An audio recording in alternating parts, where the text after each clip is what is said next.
لبیک یا حسین. لا حول ولا قوة إلا بالله العلي العظيم. أعوذ بالله السميع العليم من الشيطان اللعين الرجيم. بسم الله الرحمن الرحيم. الحمد لله وكفى وسلام على عباده الذين اصطفى خصوصا على محمد المصطفى وعلي المرتضى والفاتح الزهراء والحسن المجتبى والحسين الشهيد بكربلاء وآله النجبة الذين أذهب الله عنهم الرجس وطهرهم تطهيرا.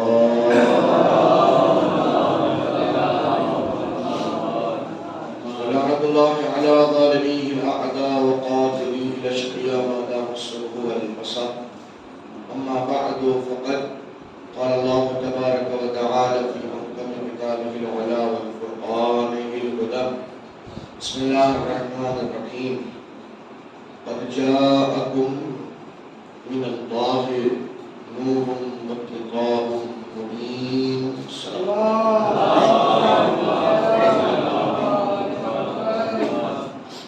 صلوات سے بھی تو بشارت.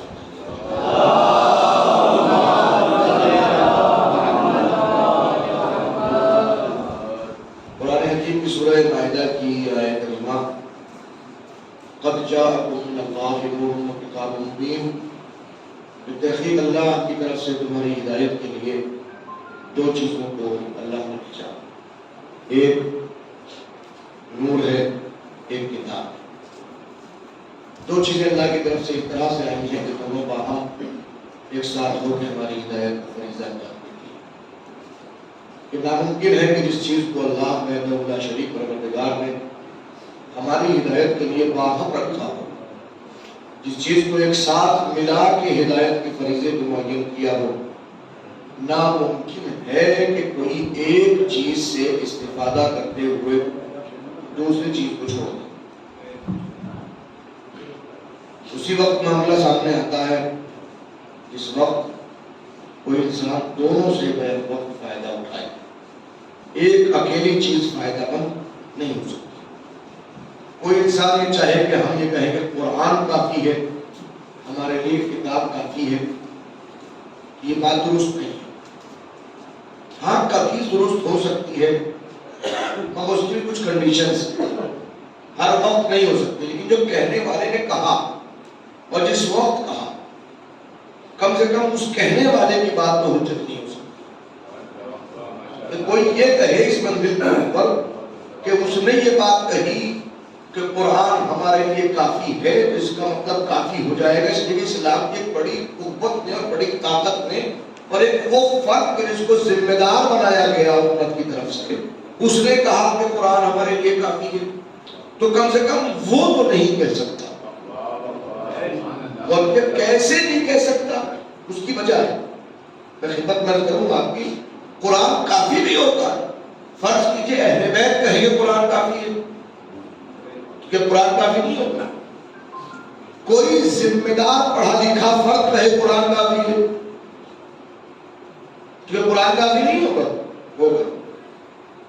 لیکن کم سے کم جو کہنے والا جس کے نام یہ جملہ تاریخ میں لکھا ہے کہ اس نے کہا کہ حسبنا کتاب اللہ، اللہ کی کتاب ہمارے لیے کافی ہے، تو کم سے کم اس کا کیوں، اس کیوں کی وضاحت کر کے میں گفتگو کو آگے بڑھاؤں اور جو بات کتاب کا اٹکی بھی وہ وہاں سے آج آگے بڑھے. کیوں نہیں کہہ سکتا؟ اب توجہ فرمائیے گا. قرآن کا نزول دو طرح سے ہے. قرآن ہمارے پاس دو طرح سے نازل ہوا. ایک قرآن وہ جو رفتہ رفتہ آہستہ آہستہ 23 سال تک نازل ہوتا ہے.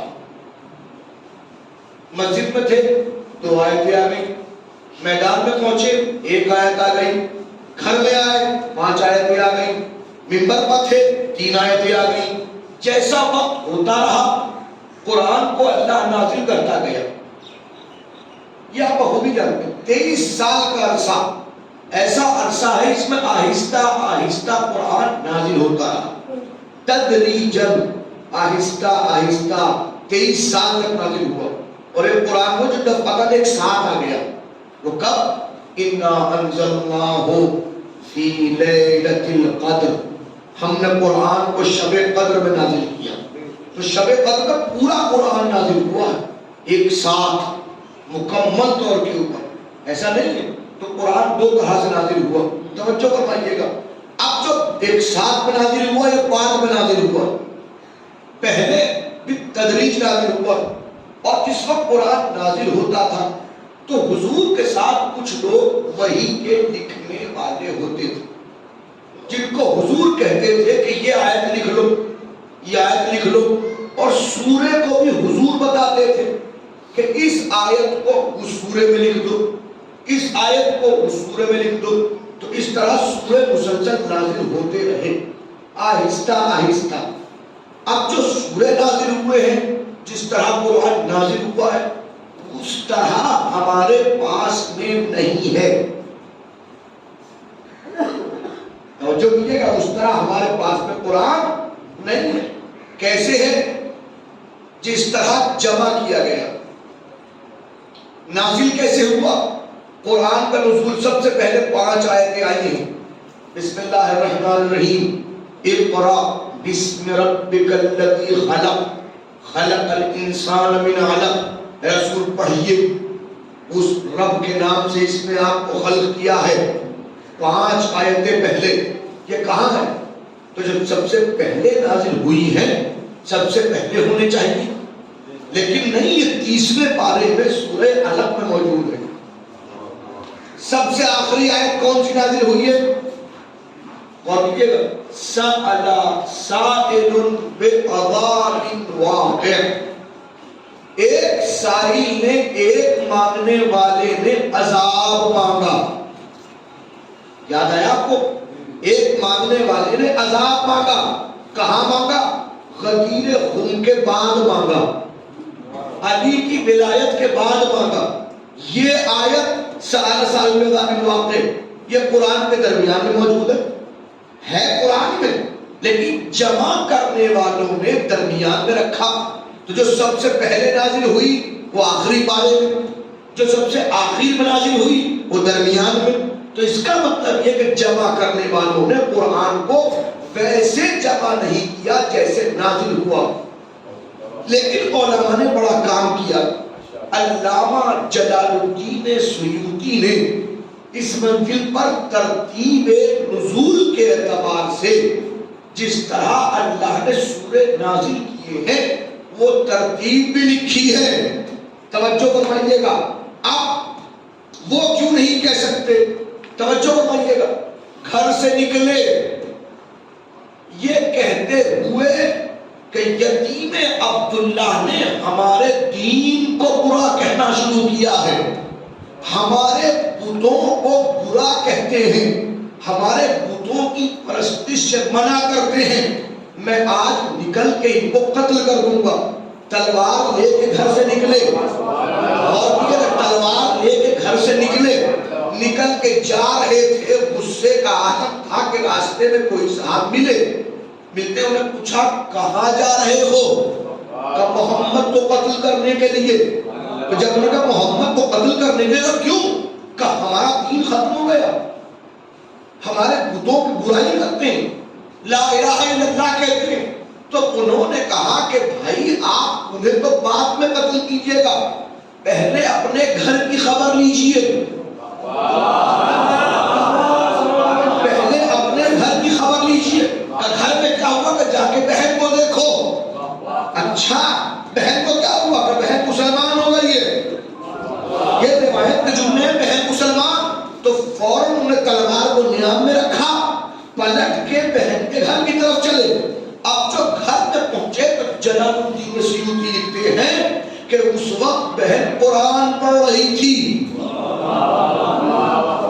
بہن قرآن پڑھ رہی تھی. انہوں نے قرآن سنا. قرآن کا اثر اتنا ہوا کہ تلوار چھوڑ کے چلے گئے، مسلمان ہو گئے. قرآن کے سننے کا اثر یہ ہوا، قرآن کو سننے کے بعد ہو گئے مسلمان. اب یہاں جملہ کہنا چاہتا ہوں، سنیے آپ توجہ کیجیے گا.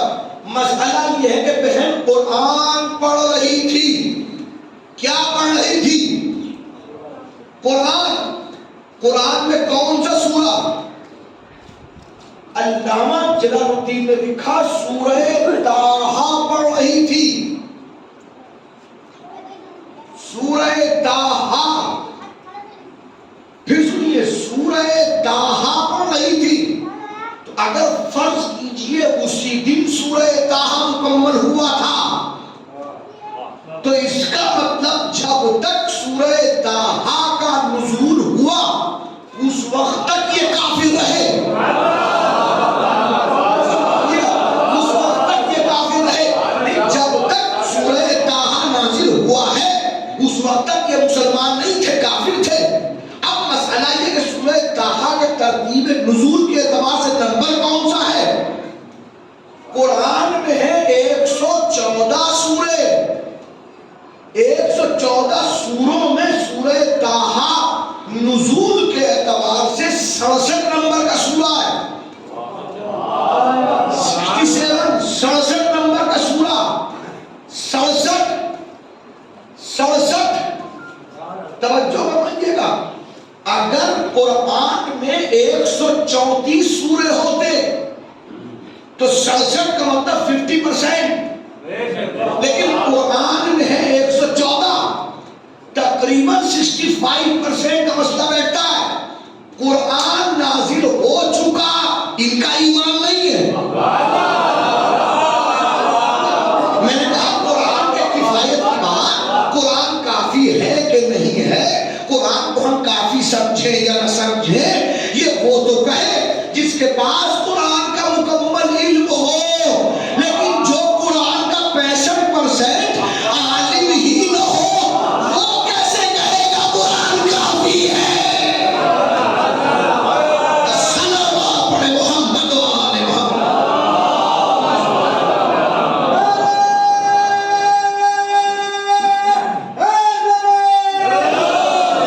کہنے والا کوئی بھی کہے، کم سے کم وہ نہیں کہہ سکتے جن کے نام پہ جملہ تاریخ میں موجود ہے، وہ نہیں کہہ سکتے۔ اب مسئلہ یہ ہے کہ دو چیزیں رکھی گئی ہدایت کے لیے، ایک قرآن، ایک نور، قد جاءکم من اللہ نور و کتاب مبین، ایک نور آیا، ایک کتاب آئی۔ کتاب کیا کہ میں نے کہا کتاب کا مطلب کیا؟ لکھی ہوئی چیز، لکھی ہوئی چیز جس کو لکھا ہوا وہ ہے کتاب۔ اب میں پھر دیکھیے آیت پڑھوں تاکہ بات اچھی طرح واضح ہو جائے۔ کتاب کسے کہتے ہیں، کتاب کا مطلب کیا ہے؟ قرآن مجید۔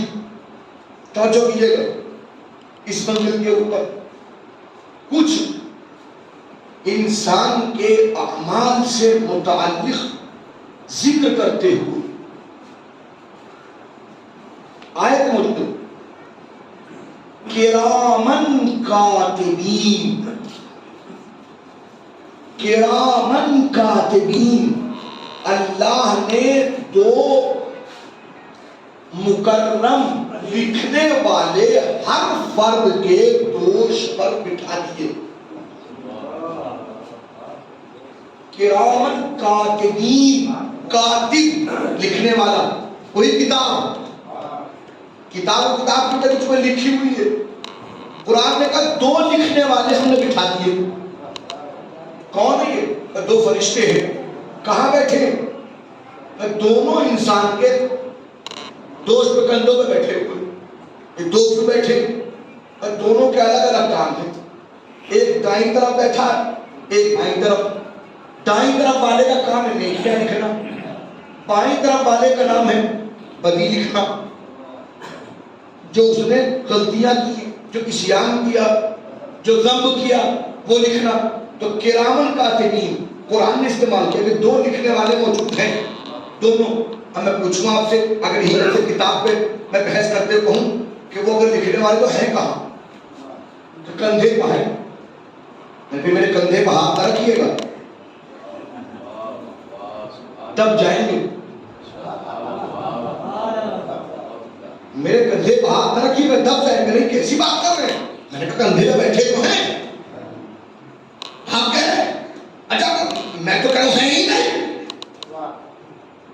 ہے تو دکھائیے، ہے تو اچھا کتنے؟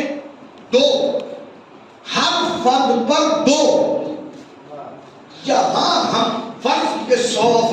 موجود ہیں تو 100 افراد کے پاس 200 فرشتے. کتنے مسلمان اس وقت؟ کہ پوری دنیا میں 2 ارب مسلمان، 2 ارب مسلمان کے اوپر 4 ارب فرشتے. دیکھے کسی نے آج تک؟ نہیں دیکھے. تو جب نہیں دیکھے تو میں کہوں گا ہے ہی نہیں. آپ نے اگر آپ اس بات کو کہا تو کافر ہو جائیں گے. میں نے کیوں کافر ہوں گا؟ کہ اس لیے کہ قرآن کی آیت کا انکار کیا. قرآن کے کلام کا ترین ہم نے 2 دکھنے والے رکھے ہیں، تو اس کا مطلب یہ قرآن نے کہا تو آپ نے مانا. میں نے کہا مانا تو مجھے منواؤ کہ وہ ہے کہاں، دکھائی کیوں نہیں دیتے؟ کہ جو قرآن نے کہا ہے تو ماننا پڑے گا.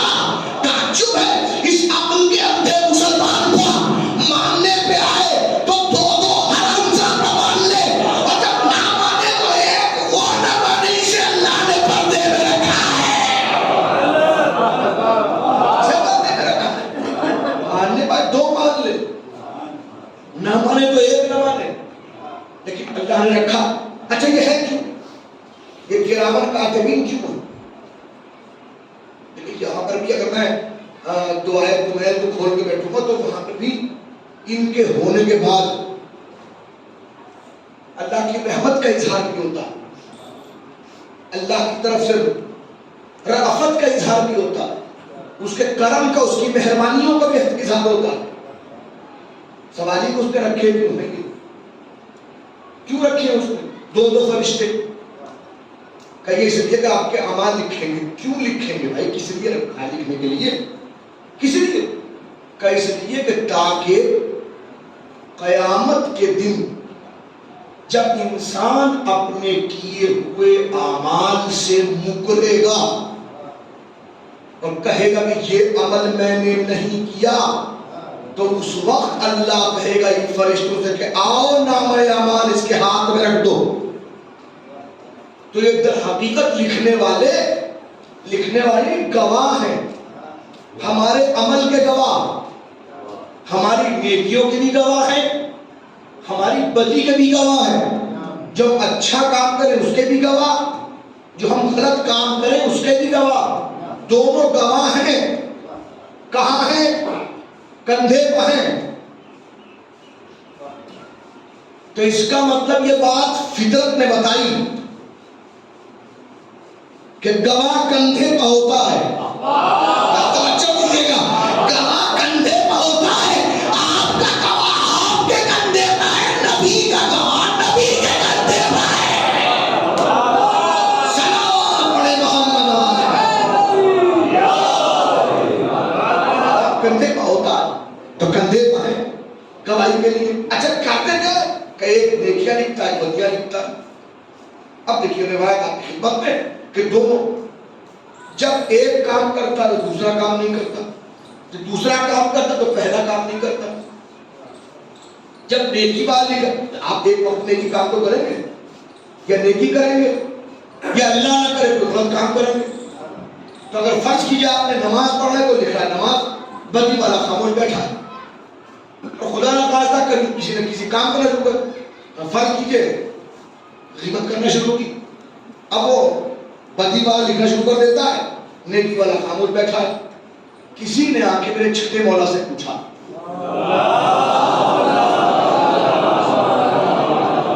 اب یہ 7ویں امام سے میرے آپ کے ساتھ میں پوچھا، مولا جس وقت ایک کام کرتا ہے تو دوسرا خاموش ہو کے بیٹھا رہتا ہے. جی جب دوسرا دکھتا تو پہلا خاموش ہو جاتا ہے.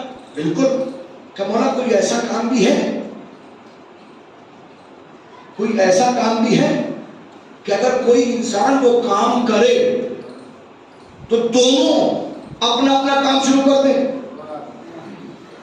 کوئی ایسا کام بھی ہے کہ دونوں مصروف ہو جائیں؟ کہ ہاں ایک کام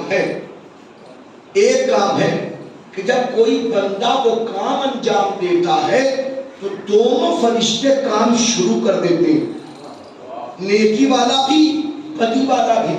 کہ مولا وہ ہے کیا کہ جب بھی کوئی ہمارا چاہنے والا ہمارے دشمنوں پر لعنت پڑھتا ہے، توجہ کیجیے گا. اب یہ کام کیا ہے کہ جب بھی کوئی ہمارا چاہنے والا ہمارے دشمن پر لعنت کرتا ہے تو نیکی لکھنے والا نیکی لکھنے لگتا ہے، بدی لکھنے والا بدی مٹانے لگتا ہے۔ السلام علیکم محمد و آل محمد۔ کرامن کاتبین، کتاب وہ جو لکھی یہی وجہ ہے کہ مجسم شکل میں لکھی ہوئی ہمارے ہاتھوں میں ہوگی، لکھی ہوئی ہمارے ہاتھوں میں ہوگی، اس وقت ہمارے ہاتھوں میں رکھی جائے گی کہ لو یہ دیکھو اور ملے گا۔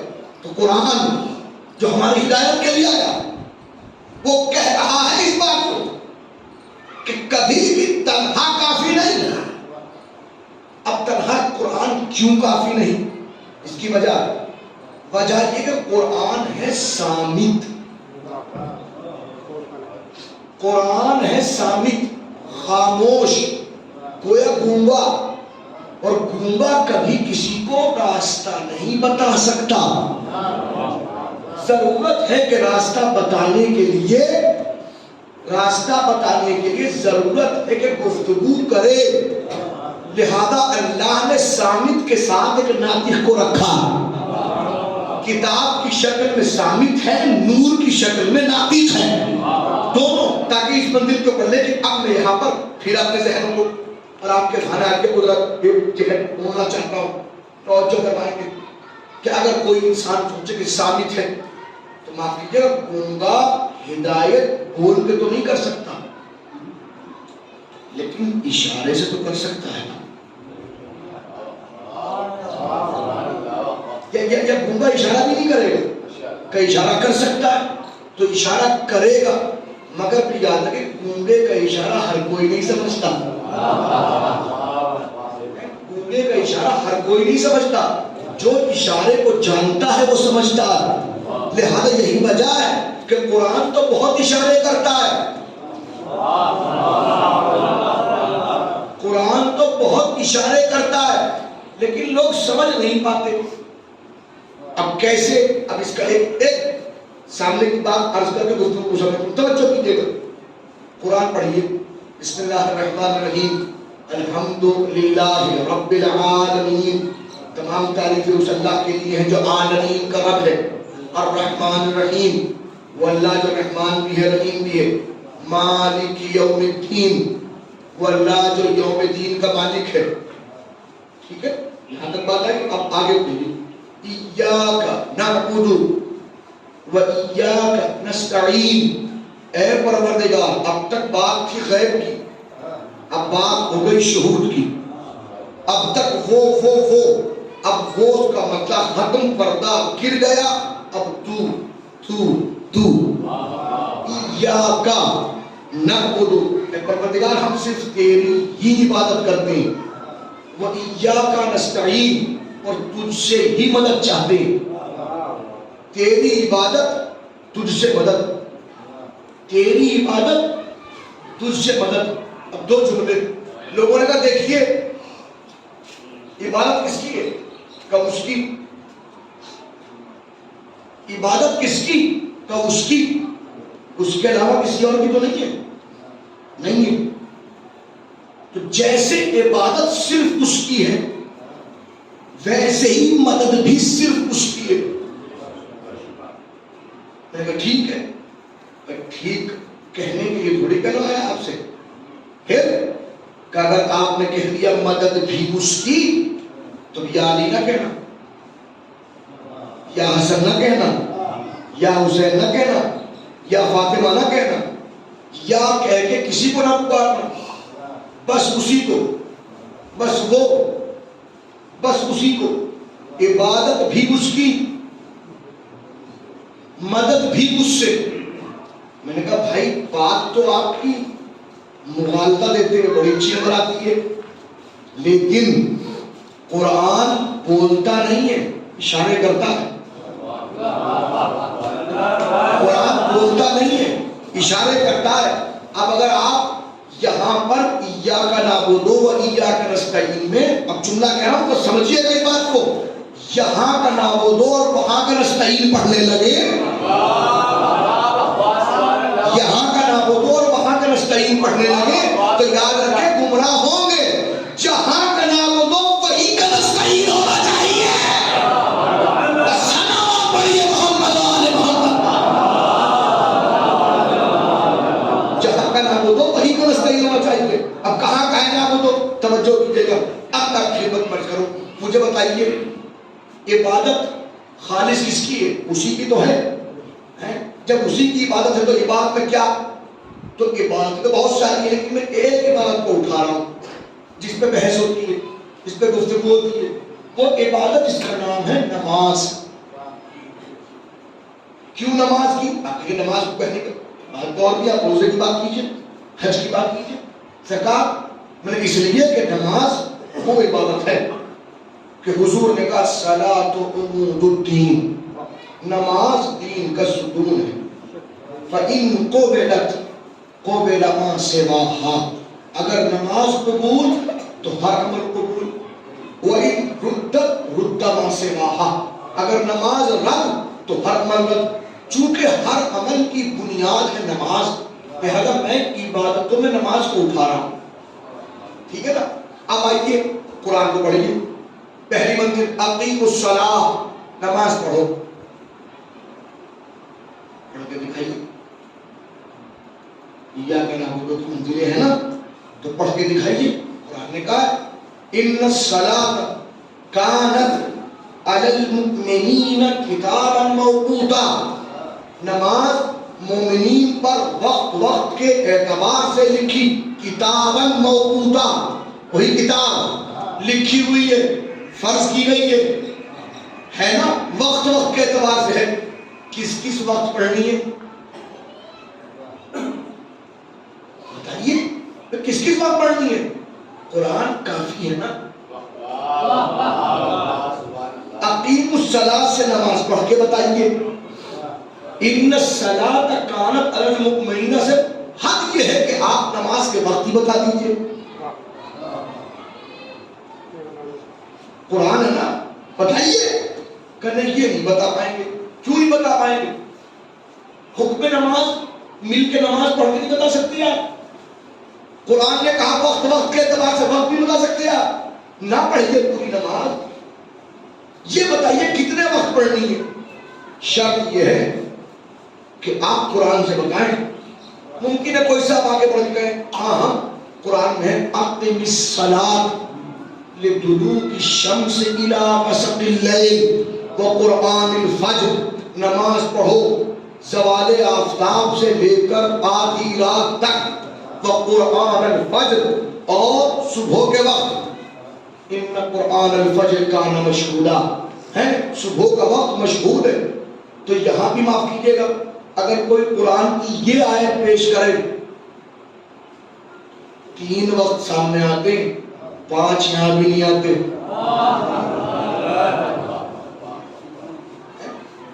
لِدُلُوكِ الشَّمْسِ إِلَىٰ غَسَقِ اللَّيْلِ وَقُرْآنِ الْفَجْرِ, دلوک شمس 1, غسق لیل 2, قرآن الفجر 3.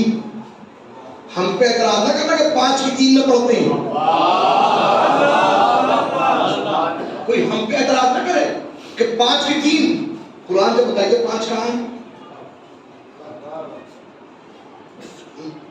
میں کسی پر تنقید نہیں کر رہا ہوں, میں اپنی بات کر رہا ہوں کہ قرآن سے کوئی تنہا ہدایت یافتہ نہیں ہو سکتا. یا کنا بدو بہنا کے نام مسئلہ پڑھ کے دکھائیے آپ. نماز کتنے واجب ہے نماز میں چیزیں؟ 11 چیزیں کہاں لکھی ہوئی ہیں قرآن میں؟ ہاں بکھری بھی تو ہے. ربک فکبر, اپنے رب کی تکبیر پڑھو. تکبیر. وَارْكَعُوا مَعَ الرَّاكِعِينَ, رکوع کرنے والوں کے ساتھ رکوع کرو. وَاسْجُدُوا مَعَ السَّاجِدِينَ, سجدہ کرنے والوں کے ساتھ سجدہ کرو. بکھری ہوئی چیزیں ہیں. اگر یہ کون بتائے گا تکبیر پہلے ہے, رکوع اس کے بعد, سجدہ اس کے بعد, ترتیب کون بتائے گا؟ قرآن کا کام بتانے کا ہے مگر اشارہ کرتا ہے چونکہ ناطق نہیں ہے سامنے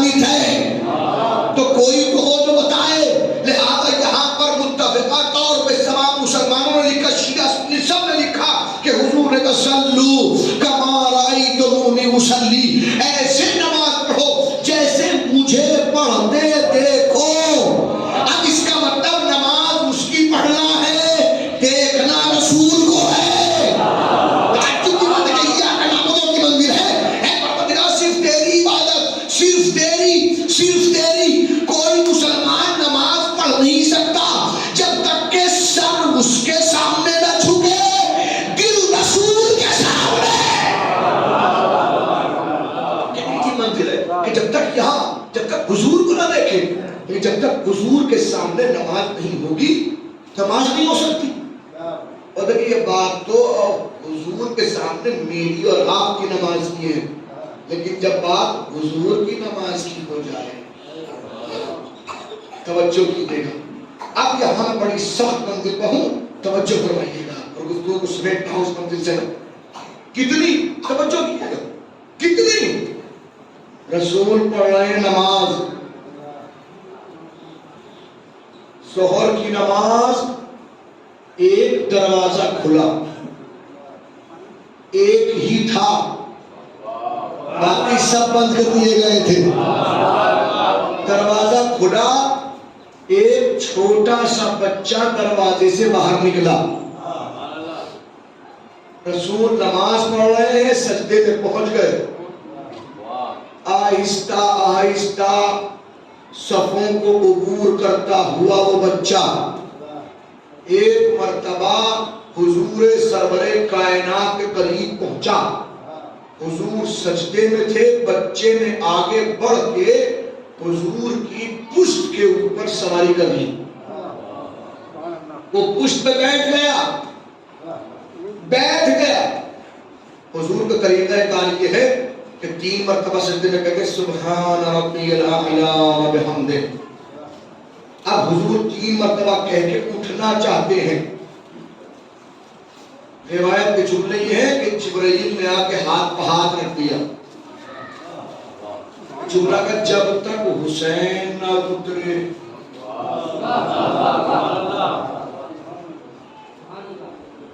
جب تک حسین نہ اترے، اس وقت تک نہیں اٹھنا۔ مسلمانوں میں 2 فرقے ہیں، 73 فرقوں کو 2 میں سمیٹنا ہوں۔ اس جہد سے جو جہد بتا رہا ہوں، ایک جہد یہ ہے کہ لوگ کہتے ہیں کہ حضور کے پاس علم غیب ہے، ایک وہ کہتے ہیں حضور کے پاس علم غیب نہیں ہے۔ شیعہ حضرات، سنی حضرات اس بات کو مانتے ہیں۔ اس میں نظامی، اس کے اندر اجمیری، نقشبندی، یہ تمام فرقے شامل ہیں جو کہتے ہیں کہ حضور کے پاس علم غیب ہے۔ کچھ وہ ہیں اہل قرآن، دیوبندی مسلک کے افراد،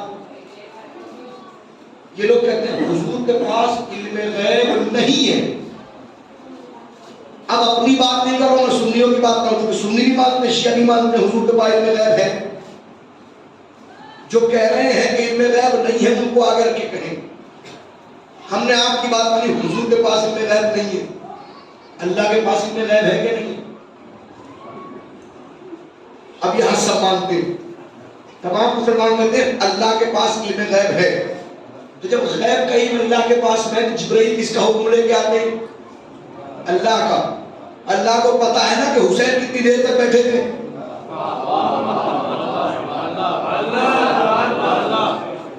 پتا ہے نا؟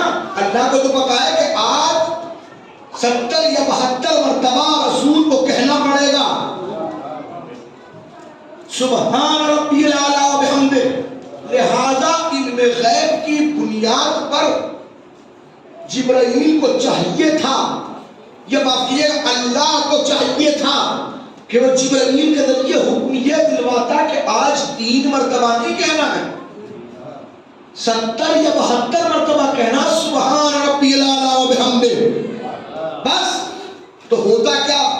اگر حکم ہوتا کہ آج 70 مرتبہ کہنا ہے تو رسول 70 مرتبہ سبحان ربی الاعلی و بحمدہ، سبحان ربی الاعلی و بحمدہ، سبحان ربی الاعلی و بحمدہ، سبحان ربی الاعلی و بحمدہ، سبحان ربی الاعلی و بحمدہ، ایسے کہتے رہتے، نظر صرف سبحان ربی الاعلی پاک و پاکیزہ ہے میرا وہ رب جو اعلیٰ ہے، بلند و بالا ہے. نظر بھی وہی رہتی، فکر بھی وہی رہتی، جملے بھی ادھر ہی رہتے. ایاکا نعبدو ادھر ہی ادھر ہوتا، کہیں اور نہیں. لیکن کہلایا کہ جب تک حسین نہ اترے. اب سائیکولوجی کیا کہتی ہے، نفسیات کیا کہتی ہے؟ کہا جب تک حسین نہ اترے. اب انہوں نے کہا سبحان ربی الاعلی و بحمدہ. حسین اترا نہیں اترا؟ نہیں اترا. سبحان ربی الاعلی و بحمدہ. حسین اترا نہیں اترا؟ نہیں اترا. سبحان ربی الاعلی و بحمدہ. حسین اترا نہیں اترا؟ نہیں اترا. سبحان ربی الاعلی و بحمدہ.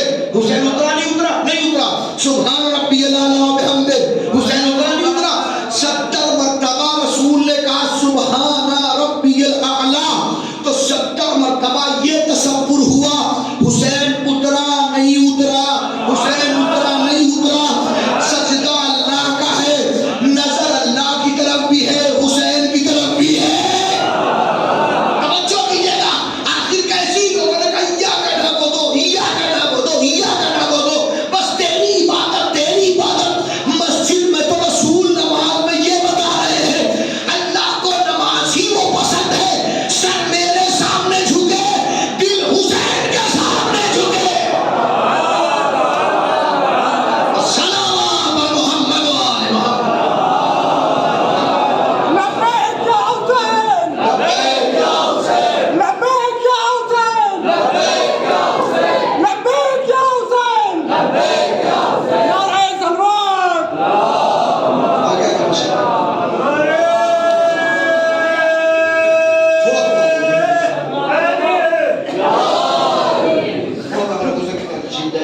بس اور کیے گا. تب ایاکا نعبدو کے اندر جیسے ہے تو میں نے کہا جہاں کا نعبدو ہو، جہاں کا نعبدو ہو وہیں کا نستعین بھی کرو. اب نعبدو کہاں کا ہے؟ سر وہاں دل یہاں. نعبدو میں آیا کہ نہیں؟ سر وہاں دل یہاں، سر وہاں دل یہاں. تو نستعین میں بھی ایسے ہونا چاہیے. کہو یا علی،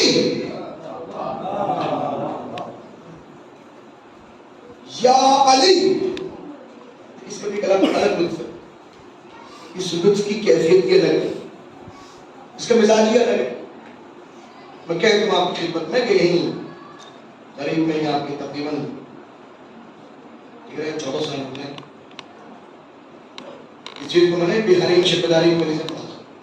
14 سال پہلے مجلس ہوتی شپداری کی اس میں میں نے پڑھا. ہاں میں بتا رہا ہوں کہ میں کہہ کے پڑھ رہا ہوں. یا علی، توجہ کیجیے گا.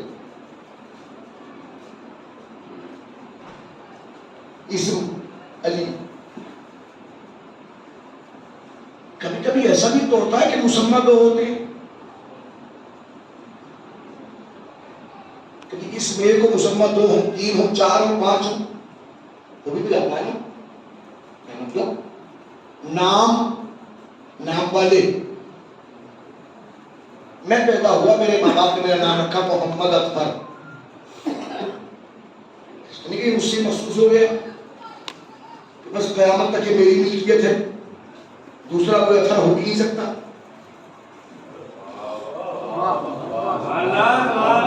ہو سکتا ہے کہ یہاں 2-3 اطہر بھی ہو سکتا ہو گئے. اب فرض کیجئے میں بھی اطہر اور 2 اطہر اور بھی ہیں. 2 کی چھوٹی ایک یہاں پر بھی ہے چتوڑے میں. وہ مجلس میں وہاں بیٹھے، میں یہاں بیٹھا ہوں. میں پڑھ رہا ہوں، وہ سن رہے ہیں. نہ مجھے پتا کہ اطہر کوئی اور بھی ہے، نہ انہیں پتا کہ کوئی اور بھی ہے. مجلس ہو رہی ہے، بس دروازے پہ کسی کے چلائے گا اطہر. سائیکولوجی کیا کہتی ہے؟ نفسیات. اسم ایک ہو، مسمى 2 ہو، اور بلانے والا بلائے اور بغیر صفت کے بلائے. مولانا تھا نہیں کہا اس نے. اگر میں مولانا تھا، میں ہونا جی بتائیے. یہ فرض کیا وہ ماسٹر ہو، انہیں ماسٹر تھا تو میں کیوں دیکھوں گا؟ وہ جو نیچے بیٹھے وہ دیکھیں گے، ماسٹر صاحب دیکھیں گے. ہاں بتائیے.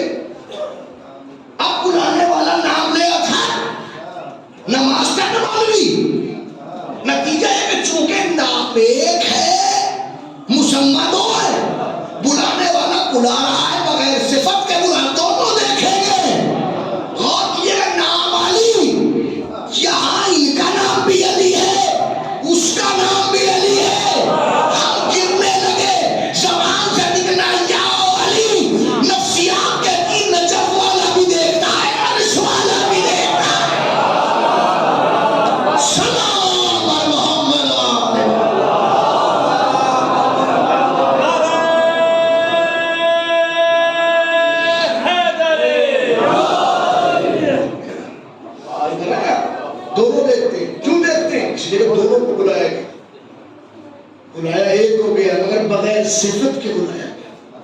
وہی وجہ ہے کہ آج تک ہم نے 14 سال میں دیکھا ہے گرنے والا گرتے ہوئے یا علی کہنے ہم نے آج تک گرتے نہیں دیکھا پھر سمجھتے دیکھا. یہ عقیدت کی بات نہیں ہے. یا علی کہتے ہوئے گرا, گر رہا سمجھ گیا. کیوں؟ اس لیے گرتے ہوئے کو سنبھالنے کے دو ہی طریقے ہیں, کوئی نیچے سے پکڑ لے تو, کوئی اوپر سے تھام لے تو. گرتے ہوئے منہ سے نکلا یا علی نجف والا پکڑ لیتا ہے, اوپر والا تھام لیتا ہے. کیسے گرے رہے ہیں آپ, توجہ فرما رہے ہیں آپ کے, کیسے دیکھ رہے ہیں آپ کے. اب یہ نہ کہیے ایاک نعبد و ایاک نستعین, نہیں, جہاں جہاں کا نعبد ہے وہیں وہیں کا نستعین ہونا چاہیے. جیسے وہاں عبادت بھی حق ہے تو مدد کے اندر بھی ہمت ہے. اب تفسیر پنجاب کے اوپر گفتگو پھر مزید آگے بڑھے گی. 4 محرم یہ ایام جن کا آپ انتظار کرتے ہیں, پورے سال انتظار کرتے ہیں, اور اپنے اوپر فخر کرتے ہوئے, اپنے اوپر فخر کرتے ہوئے کہ اللہ نے ہماری زندگی میں ایک محرم کو رکھ دیا. کچھ پتہ نہیں چلتا کون کب چلا جائے. بڑے بیٹھے رہ جاتے, جوان چلے جاتے, جوان بیٹھے رہ جاتے, بچے چلے جاتے. کچھ پتہ نہیں چلتا, اولاد چلی گئی, ماں باپ بیٹھے, ماں باپ چلے گئے, اولاد کچھ پتہ نہیں ہے.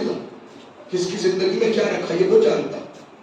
لیکن اگر آپ کی زندگی محرم ہے اور تک ہے تو جتنا زیادہ اس کا شکریہ ادا کرتے ہوئے ہمیں حسین میں آنسو بہانے, اتنا شکر ہوتا. یقیناً آپ آمادہ ہیں. آئیے میں خدمت مرض کروں, حسین کے مختلف انصار, حسین کے مختلف باپ, ایسے ایسے افراد کہ جو اپنے وجود سے مثبت اور منفی دونوں,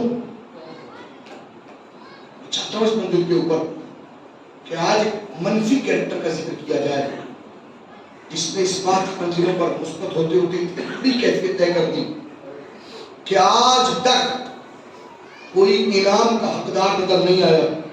وہ ایسا ہے کہ جو انعام لے کے اس دنیا سے گیا اور آج بھی انعام اپنے پاس رکھتا ہے. سمجھ گئے آپ؟ وہ جو واقعہ کربلا کا مکمل ذمہ دار, وہ تو گھیر کے اگر عاشور کو اس کی زندگی سے ہٹا دیا جائے تو اس کے عصیان میں کوئی کمی نہیں ہے کہ جہنم میں جانے سے روک سکے. ظاہر ہے کہ جو بھرے گھر کو گھیر کے لایا ہو, کیا کمی رہ گئی تھی حور کے جہنم میں جانے میں؟ لیکن نہیں, مسئلہ صرف یہی نہیں کہ جامع فرض حسین باہر ڈال دیا. میرا پڑھنا آسان, آپ کا سننا آسان. کبھی ان چیزوں کو اکیلے بیٹھ کے دیکھیے, کسی میں ہمت ہے حسین کی نجام پہ ہاتھ رکھے. حسین کی ایک منزل, دوسری منزل کہاں کی بات ہے. اکیلے حسین ہو تب بھی کسی کی ہمت اتنی ہو جائے کہ ہاتھ رکھ دے. بہت بڑے دل گردے کا آدمی ہے وہ. اب میں آگے بڑھ کے رہا ہوں کہ اگر حسین کے پاس عباس بھی ہو, علی اکبر بھی ہو, قاسم بھی ہو, زہیر بھی ہو, سعید بھی ہو, مسلم بھی ہو, اتنے لوگ ہوں, 18 تلواریں تو بنی ہاشم کی ہیں, ان تلواروں کی موجودگی میں کوئی حسین کی لجام میں ہاتھ ڈالے.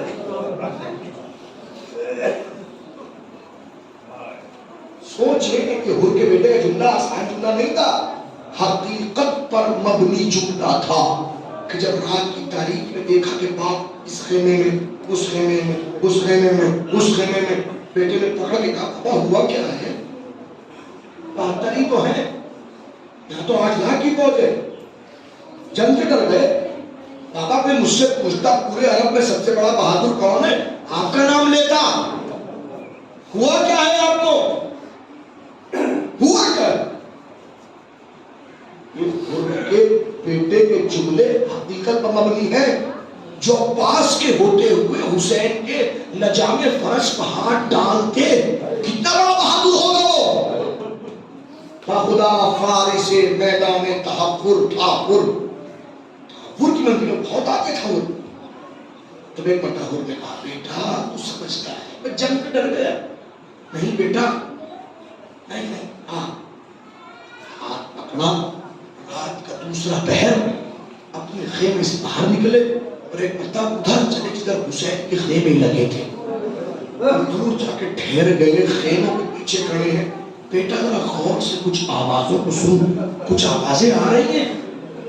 بیٹے نے غور سے سنا, آواز آ رہی بچوں کی التش التش التش, ہائے پیاس ہائے پیاس. جیسے یہ جملے پھر کے بیٹے ہاں بابا بچوں کی پیاس کی آواز. بیٹا پتہ ہے کس کا گھرانہ ہے؟ یہ رسول کا گھرانہ. بیٹا یہ رسول کی آد ہے, اس رسول کی آد سے ہم کلمہ پڑھتے ہیں. بیٹا بتائیے گھیر کے لانے والا کون ہے؟ بیٹا یہ التش کی آوازیں کس کی وجہ سے ہیں؟ بیٹا اگر تیرا باپ گھیر کے نہ لاتا تو آج رسول کی آواز, فاطمہ کی آواز. بیٹا یہ کس کی وجہ؟ میری وجہ سے. اور اس کے بعد سر جھکا کے چلے پیچھے پیچھے. بیٹا خیمے میں آئے. بابا پھر میں کیا سمجھوں؟ بیٹا تو سمجھ رہا ہے میں یہاں ایک خیمے سے دوسرے خیمے میں جا رہا ہوں. نہیں, میں جنت و جہنم کے بیچ میں ٹہل رہا ہوں. بیٹا ہٹ گیا پیچھے. رات بھر باپ ٹہلتا رہا. صبح کا وقت حسین کی مصلحت حجاج ابن مسروق کو بٹھا دیا. بیٹا اکبر اذان کہو. ہم شکل پیغمبر نے لہجہ پیغمبر کے ساتھ اللہ اکبر. ادھر علی حر کا بیٹا علی ابن حر نے آگے بڑھ کہا بابا کیا فیصلہ کیا؟ کہ بیٹا وہ بدبخت ہے کہ جو جنت کو چھوڑ کے جہنم قبول کر لے. بیٹا میں جنت جا رہا ہوں, خدا حافظ. کا بابا جب تک جہنم میں رہے مجھے بھی ساتھ رکھا. بابا میں بھی جنت ساتھ میں جلنا چاہتا ہوں. کہ نہیں بیٹا انسان مختار ہے, جنت چاہے جنت لے لے, جہنم چاہے جہنم لے لے, کوئی کسی کا ذمہ دار نہیں ہے. کہ نہیں بابا میں ساتھ چلوں گا. بیٹا ساتھ چلا تو بھائی نے بھی آواز بھیا میں بھی چلوں گا. غلام نے چلا کے کہا جب تک جہنم میں تھے مجھے ساتھ رکھا, جنت جا رہا ہے مجھے بھی لے چلو. 4 افراد کا چھوٹا سا قافلہ چلا. ادھر حسین نے کہا السلام علیکم ورحمت اللہ. تڑپ کے کہا عباس علی اکبر زہیر آگے بڑھو, مہمان کا استقبال کرو. اجرکم اللہ. چلتے چلتے ہر رکے. بابا جنت جاتے رکتے نہیں ہیں. بیٹا جنت جاتے نہیں رکتے, لیکن میں اس لیے رک گیا میں گنہگار ہوں. گنہگار بن کے جانا چاہیے. بیٹا رؤوف کی بارگاہ میں جا رہے ہیں, کریم کی بارگاہ میں جا رہے ہیں, امام کی بارگاہ میں جا رہے ہیں. مجھے چاہیے کہ میں گنہگار بن کے. بولے بیٹا میرے ہاتھ کو باندھ دے. ہاتھ کو بندھوایا. بیٹا شرم آ رہی ہے, یہ میری ابا کو میرے سر پہ ڈال دے. ابا سر پہ ڈل گئی. بیٹا کچھ نظر نہیں آ رہا, جب منزل سامنے ہو تو بتا دینا. جی بابا. تھوڑے دور پڑے تھے, بیٹے نے کہا اللہ اکبر. بیٹا کہ منزل آ گئی؟ نہیں بابا نہیں, انصار حسین استقبال کو آ رہے ہیں. الحمدللہ الحمدللہ الحمدللہ. بیٹے نے تھوڑے چلے پھر کہا اللہ اکبر. بیٹا منزل آ گئی؟ نہیں بابا ہم شکل پیغمبر استقبال کو آ رہے ہیں. الحمدللہ الحمدللہ. پھر بیٹے نے کہا اللہ اکبر. بیٹا منزل آ گئی؟ نہیں بابا ابو الفضل عباس استقبال کو آ رہے ہیں. الحمدللہ الحمدللہ. پھر بیٹے نے کہا اللہ اکبر. بیٹا منزل آ گئی؟ نہیں اب مولا خود استقبال کو آ رہے ہیں. گھوڑے سے اتر پڑا ہو. بیٹا یہ ممکن نہیں ہے, مولا پیدل ہو غلام سوار ہو. بیٹا جب منزل سامنے آئے بتا دینا. بابا منزل سامنے ہے. ایک مرتبہ حر نے اپنے سر کو حسین کے قدموں میں رکھ دیا. ایک جملہ کا مولا کہ میری خطا معاف ہو سکتی ہے. سر کو اٹھایا کریم ابن کریم نے, کلیجے سے لگا کے کہا حر تیری ماں نے تیرا کتنا اچھا نام رکھا ہے. تو دنیا میں بھی آزاد ہے, تو آخرت میں بھی آزاد ہے. اے حر میں نے بھی معاف کیا, میرے خدا نے بھی معاف کیا. ایک مرتبہ ہاتھ جوڑے مولا اگر معاف کر دیا تو میں جب سمجھوں گا جب مجھے مرنے کی اجازت دے گے. وہ دور کا لال چیخ باندھ کے رویا. ہاتھ جوڑے مولا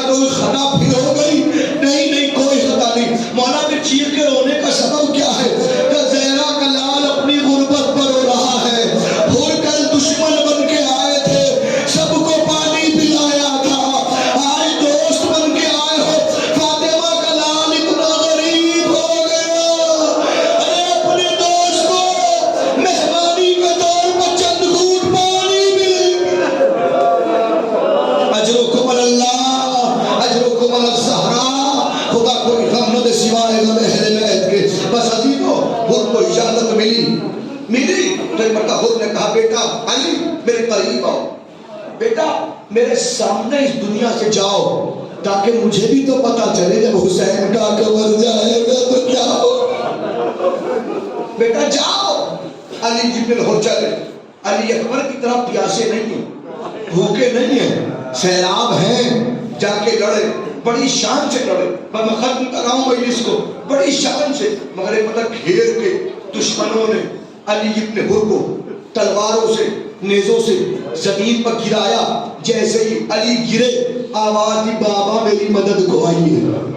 روایت کہتی جیسی بیٹے کی آواز کو حر نے سنا, حر کھڑے ہوئے چلنا چاہتے ہیں کہ محسوس کیا کسی نے کندھے پر ہاتھ رکھا ہے.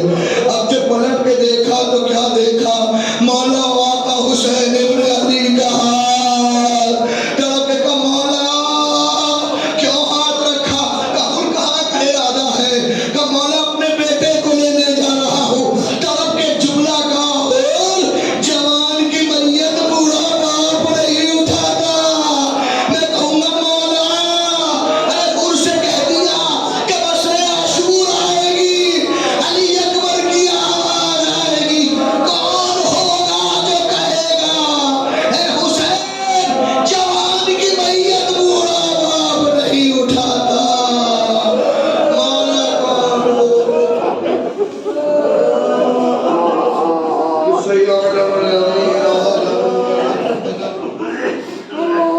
ماتم حسین.